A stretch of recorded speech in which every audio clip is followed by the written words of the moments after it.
Hello, my name is Remy Baugher, and I'm a dual major graphic design and multimedia and web design student here at Cecil College. Throughout my compulsory public education, I entertained the idea of being a digital and multimedia artist, toiling away aimlessly in pirated Adobe software. I'd also developed a fascination with the internet as a communications medium, teaching myself basic HTML, CSS, and PHP while helping run a media press outlet in my early teens. My post-high school plan was to accumulate a variety of skills that would make me marketable for design work while I could, on my own time, build off that framework for artistic experimentation. The web design degree I will be earning focuses largely upon basic computer science courses and gen ed requirements. It's for this reason I shifted my attention more toward what I had previously seen as supplemental skills. Photography, which is relatively new to me, became less arcane and actually quite enjoyable.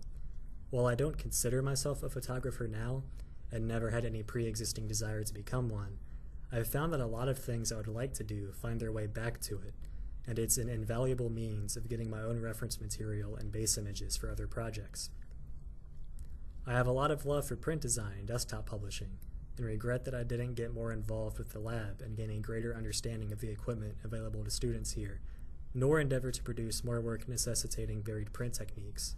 It's for this reason I'm thankful that Lori Lopez's Digital Imaging 3 assigned a package design for nail polish removal pads, and for Jerry Arnold's graphic design studio, in which I sought to make concert posters, jewel case and cassette liner notes and tray cards, revisit business card design with the aid of mock-up PSD files with which I wasn't previously familiar, and try my hand at redesigning an issue of the magazine New Inquiry. The New Inquiry is a web-based publication that has themed issues released in PDF format, presented as vertically scrolling single pages. I wanted to see if I could take their beauty issue and present its stories in a more conventional horizontal spread, better suited to print, while improving upon what I felt was a lack of cohesion in the original file, it being one of their earliest issues.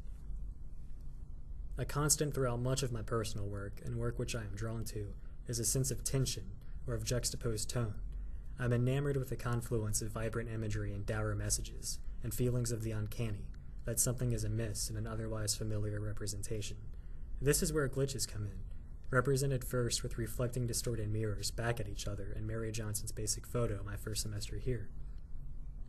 There has always been a beauty to me in technology not working properly, that disruption of the binary state of functional and broken. In that way, glitches are for me an expression of an engagement with multivalent identity. It's for this reason that I had hoped to use photography, glitches, and interactive multimedia to explore the cultural surveillance of marginalized peoples, with pixel sorting and displacement maps serving as a means of reclamation, or reframing the context of one's body and external expression of self. However, I didn't know enough people with whom to produce a more diverse set of representations, felt that I lacked the programming know-how I would need, and had apprehensions about where I am in my own narrative, so this project was abandoned. In search of a new subject for my capstone project, I kept returning to post-structuralist theory and postmodernism in design, though I didn't have a vision for how it was going to play out. I considered employing mildly familiar symbols, like cartoonesque bubble lettering, in this case perhaps vaguely reminiscent of Schoolhouse Rock, or baseball tees, to convey messages of existential angst or desperation. But working in this way has a tendency of exacerbating one's own negative feelings. Through wondering if there were such a thing as postmodern typography, I discovered the New Wave, or Swiss punk typographic movement. April Grieman, whose work is featured right now, is the New Wave designer by whom I was most inspired, as one of the first designers to work with computer technology and early bitmap images. To me, some of her work embodies glitch before it became a tool in more recent years. My body of capstone work is characterized by incongruity between the glitch imagery, pop-inspired design, and obfuscated typography, and that feels kind of appropriate. The one series that can be excavated from this is One Weird Trick, poems titled as though by a third party writing sensationalized headlines on the internet, and presented in ways evocative of the New Wave. Given time to get back into writing in the near future and study more poetic form, I would be interested in creating holistic images where typographic conventions can be used or broken to emphasize the subject or tone of a piece. It's presently unclear where I will go from here. Following the completion of my degree programs, I've been offered a web design internship in Bel Air, a chance to intern for Debbie Schiller at Design Indipity, and a studio photography gig at Jackie's Intimate Boutique in Haverty Grace.